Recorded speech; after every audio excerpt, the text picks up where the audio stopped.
Graça e paz, graça e paz. Deus abençoe a todos. Estamos de volta e agora com o livro de Provérbios. Livro de Provérbios. Livro escrito por Salomão.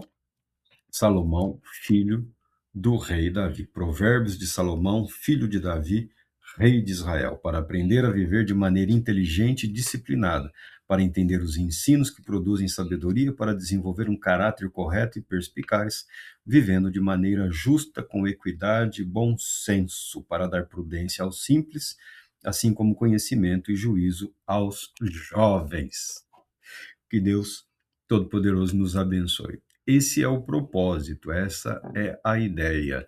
Alguns estudiosos falam do livro de Provérbios como uma parte, como um dos textos utilizados na educação dos jovens, na formação de um grupo específico de jovens que deveriam, na sua vida, no seu trabalho, demonstrar sabedoria, como se fosse uma escola de administração, ensinando os jovens príncipes, os jovens nobres, a se comportarem da maneira correta. Eu entendo que isso é uma das verdades em relação ao livro. O propósito dele, a intenção do autor é um alcance maior e muito mais abrangente.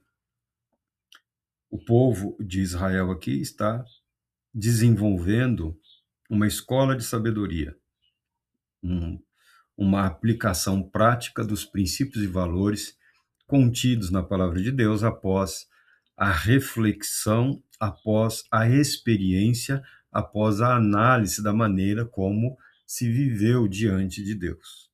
E isso é muito forte, isso é muito intenso nos dias de Salomão, tá? Porque é o homem chamado sábio, o mais sábio dos homens daquele período, não havendo, segundo os relatos bíblicos aqui, naquela parte do mundo, alguém que se equiparasse a ele em termos de sabedoria, do viver prático diante de Deus.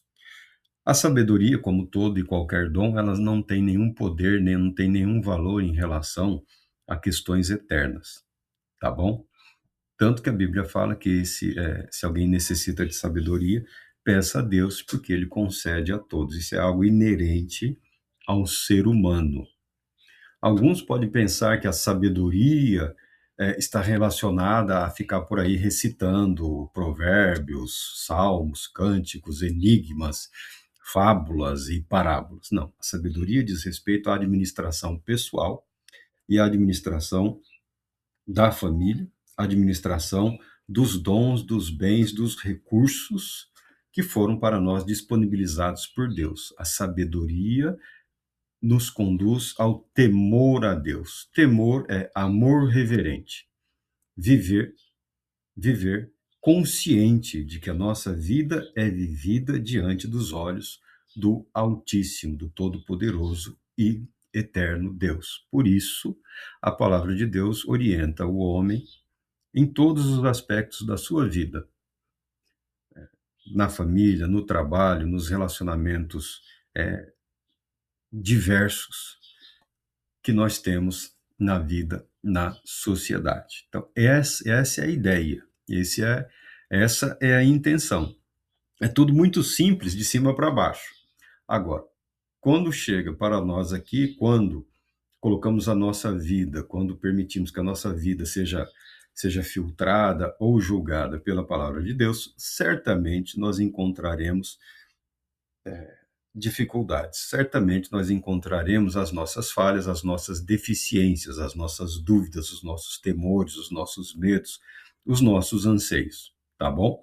A palavra de Deus, a palavra inspirada por Deus, ela tem esse poder de refletir diante dos nossos olhos quem de fato nós somos quando confrontados com a palavra de Deus. O capítulo 13, onde nós havíamos parado, nós falamos até aqui da necessidade do controle, do domínio da fala, do controle da língua, que Tiago lá na frente já vai falar, né? Se alguém deseja ser santo, se alguém refreie a própria língua, seja capaz de engolir tudo aquilo que pensa, tudo aquilo que sente. É um desafio muito grande. Na verdade, Tiago está dizendo que não há entre nós aqui, exceto nosso Senhor Jesus Cristo, não há entre os homens alguém com todo esse poder. Algumas pessoas, por uma questão de índole, de característica pessoal, são mais reservadas, são mais reservadas. Uma pessoa reservada não significa necessariamente que ela tenha esse domínio, esse poder. É uma pessoa reservada, às vezes tímida, tá? O texto diz o seguinte: a pessoa que consegue guardar sua boca preserva a própria vida. Todavia, quem fala sem refletir acaba se arruinando. Foi sobre esse texto que nós refletimos na última vez. Agora vem a, a segunda parte também, que pode ser interpretar, que pode ser usada para interpretar aquele texto. Preguiçoso ambiciona e nada alcança, mas os desejos daquele que se empenha na obra serão plenamente satisfeitos. Veja o texto. Quem consegue guardar a própria boca preserva, quem consegue guardar sua boca preserva a própria vida. O preguiçoso ambiciona e nada tem. O livro de Provérbios ataca a preguiça, ataca o desânimo. O livro de Provérbios condena essa indisposição, essa má vontade, tá? Mas vamos olhar atentamente. O autor está dizendo que até mesmo o preguiçoso, ele expressa a sua fé. O preguiçoso ambiciona e nada tem. A turma do Deus proverá, Deus proverá, Deus proverá. Olha, Deus já providenciou absolutamente tudo. Nós gostamos de citar lá o Langston, o reverendo Langston. Deus é espírito pessoal perfeitamente bom, que em santo amor cria, sustenta e governa todas as coisas. Ou cria, sustenta e governa todo o universo. Não falta vida para os vivos. A vida é maior, é infinitamente superior àqueles que estão vivos. Somos 8 bilhões e o planeta não ruiu, tá? A Terra não secou, continua produzindo seus frutos, a água não acabou, tá? Deus, provedor, permanece provedor. O preguiçoso lança a responsabilidade sobre Deus. Não, Deus proverá. Se Deus quiser, eu vou ter isso, eu vou ter aquilo. Quando a Bíblia fala que os desejos daquele que se empenha na obra serão plenamente satisfeitos. Olha, à luz do que foi dito um pouco antes aqui, aquele que fala sem refletir, os desejos daquele que se empenha na obra, no trabalho, daquele que trabalha com dedicação, com afinco, com coerência, com determinação. A Bíblia também condena a pessoa que vive idealizando, sonhando em ser rico.